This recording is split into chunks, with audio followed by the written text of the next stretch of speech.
सोलापूरच्या प्रभात थिएटरचा लास्टचा शो पाहून आम्ही दोघेजण गाडीची डिलिव्हरी घेऊन परत येत होतो. गावातील बजाज शोरूममध्ये माझा मित्र काम करत होता. सोलापूरला जायचं, चित्रपट पाहायचा आणि रात्री येताना मजा करत गाडीवरती यायचं, असा आमचा नित्यक्रम होता. बजाज बॉक्सर या कंपनीचे 2 गाड्या घेऊन आम्ही दोघेजण सोलापूर येथील कंपनीच्या शोरूममधून गावच्या शोरूमकडे गाडी घेऊन रात्रीच्या 1:15 वाजता सोलापुरातून निघालेलो होतो. साधारण ही कथा 90च्या दशकामधली आहे. त्यावेळेला रोड लाईट्स एवढ्या मोठ्या प्रमाणात नव्हत्या आणि सध्याचा मोठा हायवे आहे त्या प्रकारची ही वर्दळ त्यावेळी नव्हती. लव्ह बर्ड्स हा प्रभुदेवाचा चित्रपट पाहून माझा मित्र प्रमोद आणि मी गाडीवरून येत होतो. लांबोटीचा टोलनाका ओलांडल्यानंतर हवेमध्ये प्रचंड गारवा वाटत होता. आम्ही दोघेजण पुढे मागे जात असतानाच मोहोळच्या स्टेशनच्या अलीकडे गावाकडे जाण्यासाठी म्हणून एक वृद्ध व्यक्ती हातामध्ये बोचकं घेऊन आमच्या गाडीवरती लिफ्ट मागू लागली. प्रमोद हा थोडा माणूस घाणी व्यक्ती होता. त्याने गाडी थांबवली नाही. मी मात्र गाडी थांबवली. प्रमोद मला म्हणाला, अरे कशाला नसती ब्यात, कुठंतरी म्हातारा गाडीवरून पडायचा आणि अंगलट काहीतरी यायचं. त्यावर मी म्हणालो, अरे तसं नाही रे, वारीसाठी म्हणून का होईना हा वृद्ध व्यक्ती निघाला असेल, आपल्या गावाला चाललाय, रात्रीची गाडी नाही, दिसतेपर्यंत नेऊन सोडण्यात, असे आपण मोकळेच निघालो आहोत ना. बघ बाबा तुला काय करायचे ते, तू तुझ्या गाडीवरून त्यांना घे, मी मात्र एकटाच जाणार आहे. आमच्या दोघातील बोलणं झालं. मी म्हाताऱ्या आजोबांना गाडीवर बसण्यासाठी जागा दिली. थोडा पुढे सरकून मी बसलो. आजोबा माझ्याशी बोलत होते. बरं झालं बाबा इतक्या रातच्याला आणि थंडीत मोहोळच्या स्टेशनवर थांबलो, उशीर झाला होता बघ, म्हणून वाटेला आलो आणि तुम्ही दोघं गाठ पडला. बरं झालं, निदान उद्याच्या सकाळची चंद्रभागेची आंघोळ तरी घडेल. मी वृद्ध आजोबांना त्यांचं नाव विचारलं व गाव पण विचारलं. ते म्हणाले, मी रायबा जाधव, मी वैरागचा, मोहोळला यायला मला उशीर झाला त्यामुळे पुढची गाडी चुकली. आजोबांशी माझं बोलणं चालू होतं. थोडे अंतर गेल्यानंतर मोहोळ ते स्टँड गेलं आणि एक थोड्या अंतरावरती एका वळणावरती प्रमोदने गाडी थांबवली. दूरवर सगळीकडे अंधार पसरलेला होता. बहुधा स्ट्रीट लाईट गेलेली होती. गाडीचा प्रकाश तेवढा असा पडत नव्हता कारण गाडीची लाईट मॅग्नेटवरती होती. तिला स्वतंत्र अशी बॅटरी नव्हती. दूरवर अंधारामध्ये साधारण अर्धा किलोमीटरवरती पुढच्या बाजूला प्रमोद पोहोचलेला होता आणि त्याच वेळेला प्रमोदची गाडी थांबलेली मला दिसली. त्याने तरुण स्त्रीला गाडीवरती बसवले. मी बरोबर त्याच्या जवळ पोहोचलेलो होतो. त्याने मला दुर्लक्षित करत गाडी थेट थोड्या वेळामध्ये पुढे चालवायला सुरुवात केली. त्याच्या गाडीच्या मागच्या बाजूला पांढरी साडीमध्ये असलेली एक तरणी जवान स्त्री होती. रात्रीच्या अंधारामध्ये पांढरी साडी माझ्या मॅग्नेटवरती चालू असलेल्या लाईटमध्ये चांगली उठून दिसत होती. माझ्या मागे बसलेले आजोबा मला म्हणाले, सावकाश मार गाडी बाबा, मित्रानं कोणाला बरं गाडीवर बसून घेतले आहे. मी म्हणालो, काही कल्पना नाही, बाईल वेडा आहे तो, बाई बघितली की तो पिघळून जातो, म्हणून त्याने पुढच्या गावातल्या एखाद्या बाईला लिफ्ट दिली असेल. त्याच वेळेला वैराग भागातील असलेल्या आजोबांनी मला कल्पना दिली, हा भाग जरा विचित्र गोष्टीच प्रसिद्ध आहे बघ. पुढे 2 ते 3 किलोमीटर अंतरावरती एक पोखरापूरचा ओढा येतो. त्या ओढ्यामध्ये एक विचित्र स्त्री रात्रीच्या वेळेला लिफ्ट मागते आणि त्या मुलाला गडप करते. मी आजोबांना म्हणालो, अहो काय सांगताय आजोबा, अगोदर सांगायचं नाही का, माझा मित्र संकटात आहे, नक्की तीच आहे का ही बाई. आजोबा म्हणाले, काही काळजी करू नको, आपण दोघे आहोत ना त्याच्या मदतीला. थोडे अंतर गेल्यानंतर पोखरापूरचा ओढा पार झाला. थोडे अंतर पुढे अजून गेल्यानंतर प्रमोद मात्र त्याच्याच नादात गाडी चालवत होता. त्या बाईने त्याच्या खांद्यावर हात ठेवलेला होता. थोड्या अंतरानंतर डाव्या बाजूला मोठे खदानीचे खड्डे दिसत होते. त्यांच्या कडेला प्रमोदने गाडी लावली. त्याची गाडी थांबली तशी ती बाई पण तिथून उतरली. आणि ती पुढे चालू लागली आणि प्रमोद तिच्या मागे. मी माझी गाडी थांबवत प्रमोदला हाक मारली, परंतु त्याच्या नादात तो पुढे निघाला होता. आता मात्र पंचाईत झाली. बहुधा हीच ती स्त्री असावी याची आम्हाला खात्री पटली. माझ्यासोबत असलेले आजोबा मला म्हणाले, आपण यांच्या मागे गेलो तर आपणही यांच्या चक्रामध्ये अडकून बसू. मग मी म्हणालो, मग काय याला इथेच सोडून जायचे? आजोबा म्हणाले, नाही, परंतु आपण पुढे जाऊन तरी काय करणार? तू एक काम कर, माझ्या चंचीमध्ये नाथबाबांचा भंडार आहे, तो डोक्याला लाव, मग आपल्याला तेच संकेत देतील काय करायचं ते. त्या आजोबांनी सांगितल्याप्रमाणे मी डोक्याला भंडारा लावला आणि मग मी अनाहूतपणे पुढे चालत निघालो. मोठ्या खदैनीच्या पाण्याच्या वाटेने प्रमोद त्या बाईच्या मागे निघालेला होता. थोडे अंतर गेल्यानंतर अचानक एका खड्ड्यामध्ये ते दोघेही गायब झाले. हे असे कसे काय झाले आम्हा दोघांनाही समजले नाही. मलाही समजना नेमकं काय झाले. मी जाधव आजोबांना विचारले, काय झाले? आपण भंडारा लावला आणि ते पुढे आलेले दिसायचेच बंद झालेत. आजोबांनी मला मागे फिरण्यास सांगितले आणि आपली गाडी ज्या ठिकाणी आहे त्या ठिकाणी चल म्हणून इशारा केला. त्यानंतर लगेचच मी मागे वळलो आणि गाडीजवळ येऊन बसलो. एक 10-15 मिनिटानंतर आम्हा दोघाला प्रमोद आणि ती बाई डांबरी रस्त्यावरून चालत असताना दिसू लागली. प्रमोद मला लांबून हाक मारत होता, पण तो म्हणत होता, त्या आजोबांना तिथे सोड आणि माझ्याकडे ये. तुला माहीत नाही ते कोण आहे ते. मला नेमकं समजना की हा प्रकार तरी काय आहे. प्रमोद समोर उभारलेला आहे आणि त्याच्या मागच्या बाजूला झाडाच्या खाली ती बाई बसलेली आहे आणि माझ्या मागच्या बाजूला अर्ध्या फुटावरतीच हे आजोबा बसलेले आहेत. थोड्या वेळापूर्वी खांद्याकडे गायब झालेला प्रमोद अचानक रोडवर कसा काय आला आणि तो मला असं का म्हणून सांगत होता हेच मला समजत नव्हतं. रस्त्याच्या दोन्ही बाजूने चिंचेची झाडं होती. ते रात्रीच्या अंधारामध्ये भेसूर वाटत होती. थोड्या चांदण्याच्या प्रकाशामध्ये पांढरे वस्त्र धारण केलेली बाई झाडाखाली बसलेली दिसत होती. मी प्रमोदला म्हणालो, तू इकडे ये, आपण दोघे गाडी घेऊयात आणि निघून जाऊयात.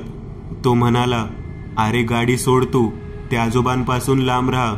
प्रमोद असं का म्हणत आहे हे मला समजत नव्हतं. मी मागे वळून पाहिलं तर आजोबा मला म्हणत होते, तुझ्या मित्राला वश केलेला आहे, तो तुलाही बोलवण्याचा प्रयत्न करत आहे. तू त्याच्या बोलण्याकडे लक्ष देऊ नकोस, तू इथेच थांब. दोन्ही बाजूंना हा चाललेला संवाद 5 ते 7 वेळा एकमेकाला बोलावणे हे सुरू होते. मी तिकडे जायला काही तयार नव्हतो आणि प्रमोदही इकडच्या बाजूला यायला काही तयार नव्हता. परंतु यात एक प्रमुख गोष्ट अशी होती की आमच्या या चारही लोकांमध्ये पांढऱ्या रंगाचे वस्त्र धारण केलेली स्त्री काहीही बोलत नव्हती. मला मात्र तेथून कसे निघायचं हेच समजत नव्हतं. प्रमोद मला चिंचेच्या झाडाकडे चल म्हणत होता. मी प्रमोदला म्हणत होतो, तू पण तिकडे जाऊ नको आणि मीही तिकडच्या बाजूला येत नाही. आपण दोघे आपली गाडी घेऊ, या आजोबांना इथे सोडू. तू त्या स्त्रीला तिथे सोडून आपण दोघी आपापल्या गाडीने पुढे निघून जाऊ. शेवटी या गोष्टीवरती प्रमोद तयार झाला. थोड्या वेळाने मी मागे वळून पाहिले तेव्हा ते आजोबाही मला मागे दिसेना झाले. मी प्रमोदच्या मागच्या बाजूला पाहिले तेव्हा त्या झाडाखाली ते आजोबा त्या बाईबरोबर बोलत असताना दिसले. मी प्रमोदला लगेच इकडे येण्याचा इशारा केला. प्रमोद कसाबसा धडपडत माझ्याकडे आला. तो म्हणाला, बघ, तुझ्या मागे बसलेला तो म्हातारा व्यक्ती नाही आहे, कुठे गेला बघ. मग मी माझे हात करत त्याला म्हणालो, अरे तो तिथे बसलेला आहे, तुझ्या बाईला लिफ्ट दिली होती तिच्याबरोबर गप्पा मारत, आणि तेही त्या चिंचेच्या झाडाखाली. हा काय प्रकार आहे आम्हाला दोघांनाही समजत नव्हतं. परंतु आम्हाला आता गाडी सुरू करून त्या दोघांपासून पुढे जायचे होते. बरेच जण म्हणत होते, पोखरापूरचा ओढा हा भयानक आहे, येथून रात्रीच्या वेळी प्रवास करणे म्हणजे धोक्याचेच आहे. परंतु त्याचा प्रत्यक्ष अनुभव आम्हाला आज आला होता. थोड्या वेळाने कसेबसे धाडस करत मी आणि प्रमोदने गाडीला किक मारली. गाडी सुरू झाली. त्या दोघांच्या दिशेने आम्ही निघालो. आमच्या दोघांचे संपूर्ण लक्ष त्या दोघांकडेच होते. आम्ही त्या दोघांना पार केले. ते दोघेही त्याच झाडाखाली तशाच अवस्थेत एकमेकांकडे बघत बसलेले दिसले. मी प्रमोदला खुणावलं, अजिबात मागे बघायचं नाही, तसेच गाडी चालवत पुढे जायचं. आणि प्रमोदनं पण तसंच केलं. आम्ही दोघेही सुसाट वेगामध्ये गाडी चालवत साधारण 2 किलोमीटर अंतर पार केले. परंतु पुन्हा एकदा पोखरापूरच्या पुढचे वळण आणि त्या प्रकारची झाडी समोर दिसू लागली. मला समजेना की हे काय होत आहे. आपण तर ओढ्यातून पुढे निघालेलो आहोत. पुन्हा समोरच्या बाजूला तीच वाट दिसली. आम्हाला सर्वप्रथम त्या वाटेने जाधव आजोबा येताना दिसले होते. तीच ती वाट. प्रमोद आणि मी दोघे एकमेकांकडे पाहू लागलो. अरे, एक अर्धा पाऊण तासापूर्वीच आपण दोघे या वाटेवरूनच गेलोत ना रे. आता आम्हा दोघांना जास्तच भीती वाटू लागली. थोडे अंतर गेल्यानंतर परत तोच पोखरापूरचा ओढा लागला. आम्ही दोघांनी त्याच्यामध्ये गाडी पुढे चालवण्यास सुरुवात केली. पुन्हा जाग आली. तीच दगडी खदान आणि समोर तेच चिंचेचे झाड आणि त्या झाडाखाली बसलेले जाधव आजोबा. आणि प्रमोदने ज्या स्त्रीला लिफ्ट दिली होती ती पांढऱ्या साडीची स्त्री. आता प्रमोद आणि मी दोघेही पुन्हा एकदा त्यांना क्रॉस करून पुढे जाणार होतो. आम्हाला दोघांनाही घाम फुटलेला होता. पुन्हा वेगामध्ये आम्ही दोघेजण गेलो. थोडे अंतर गेल्यानंतर मी गाडी थांबवली आणि प्रमोदलाही गाडी थांबवायला सांगितले. आम्ही दोघे एकमेकांकडे पाहत म्हणालो, आपल्या दोघांना चकवा तर बसलेला नाही ना. मी पुन्हा एकदा प्रमोदला म्हणालो, मागे वळून पाहू नको, आता देवाचं नाव घेऊया आणि जोरात निघूयात. पुन्हा आम्ही सुसाट वेगात निघालो. थोडे अंतर पार झाल्यानंतर अगदी पहिल्यासारखा प्रकार पुन्हा दिसू लागला. आता मात्र संपूर्ण अंगातून घामाच्या धारा वाहू लागल्या होत्या. गाडीचा कॉक रिझर्ववर लागलेला होता. गाडी भुरभुर करते म्हणल्यावर आम्ही दोघांनी कॉक खाली केला. त्यानिमित्ताने प्रमोद म्हणाला, गाडी थोडी जड वाटते. मी म्हणालो, मागे पाहू नको, पुन्हा आपण तसेच पुढे जाऊयात. पुढे निघालो. आम्हाला मात्र आता जाणवू लागले की गाडीवरती कोणीतरी बसलेले आहेत. प्रमोदनी माझ्या गाडीकडे लक्ष दिले आणि मी त्याच्या गाडीच्या मागच्या बाजूला लक्ष दिले. मागच्या सीटवरती पांढऱ्या रंगाचे वस्त्र धारण केलेली ती स्त्री होती असे मी त्याला ओरडून सांगितले आणि गाडी थांबव म्हणालो. तोही मोठ्याने किंचाळू लागला, अरे, तुझ्या मागे जाधव आजोबा बसलेले आहेत. गाडी त्या ठिकाणी टाकून आम्ही दोघे पळत सुटलो. वेगाने पळत मागच्या बाजूला निघालो आणि पुन्हा त्या ओढ्यामध्ये आलो. रस्त्यावर कोणत्याही प्रकारची वाहने या वेळेला मात्र जाताना मला आढळली नाही. बरोबर रस्त्याच्या मध्यभागी एका वळणावरती चिंचेची झाडे होती आणि तिथे एक छोटासा दिवा मात्र दिसला. बहुधा एखादी वस्ती असावी म्हणून पळत पळत आम्ही त्या ठिकाणी निघालो. मागच्या बाजूला जाधव आजोबा आणि ती स्त्री पाठलाग करताना दिसत होते. प्रमोद म्हणाला, आता आपला जीव काही वाचत नाही बाबा. मी म्हणालो, एक मोठी धाव घे, गोल कमान दिसतीये कसली तरी, आपण आत घुसूयात. म्हणून वर पाहिलं तर वर लिहिलेलं दिसलं. कमानीवरती तुळजाभवानी मंदिर असं लिहिलेलं होतं. दोन्ही बाजूला दीपमाळ होत्या. साधारण फरशी टाकलेलं सभामंडप होतं. हे दृश्य पाहताच आमचा जीव भांड्यात पडला.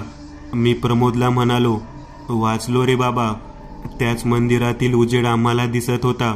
आम्ही आतमध्ये प्रवेश केला. बाजूला कोपऱ्यामध्ये एक म्हातारी बाई झोपलेली होती. आम्ही आलेलं पाहून उठून बसली. कोण र पोराव तुम्ही? आम्ही दोघांनी आमची नावे सांगितली आणि झालेला प्रकार सांगितला. भरपूर धावत पळत आल्यामुळे आम्हाला तहान लागली होती.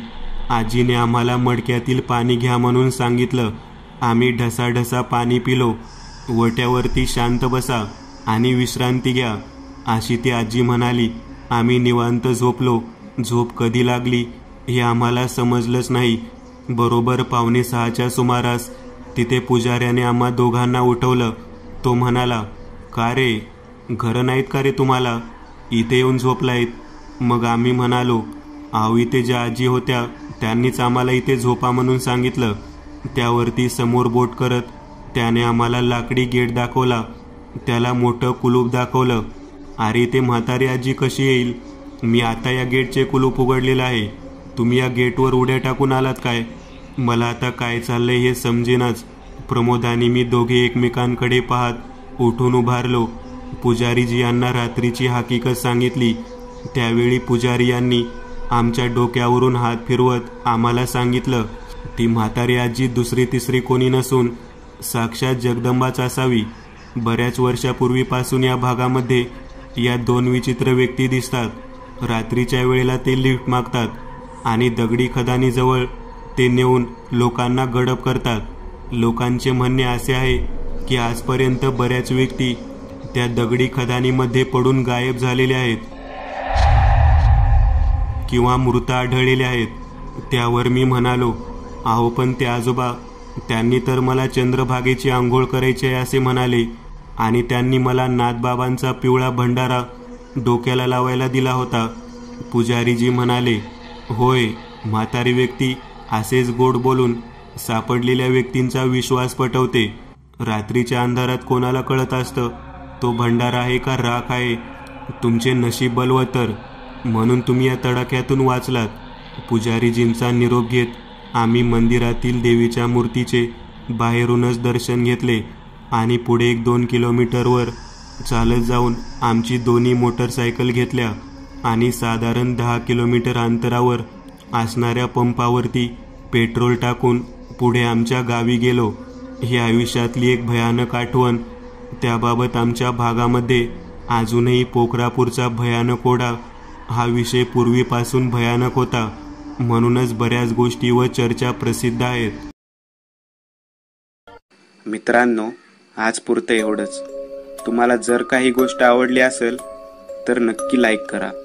तुमच्यापैकी बरेचसे जण व्हिडिओ लाईक न करताच पळून जातात. पण हा जर व्हिडिओ तुम्ही लाईक केला तर मला जरा बरं वाटेल आणि असेच भारी भारी व्हिडिओ बनवायची माझ्यात एनर्जी येईल. त्यामुळे नक्की लाईक करा. आणि अजूनही कोणी या चॅनलला सबस्क्राईब केलेलं नसाल तर लगेच सबस्क्राईब करून टाका.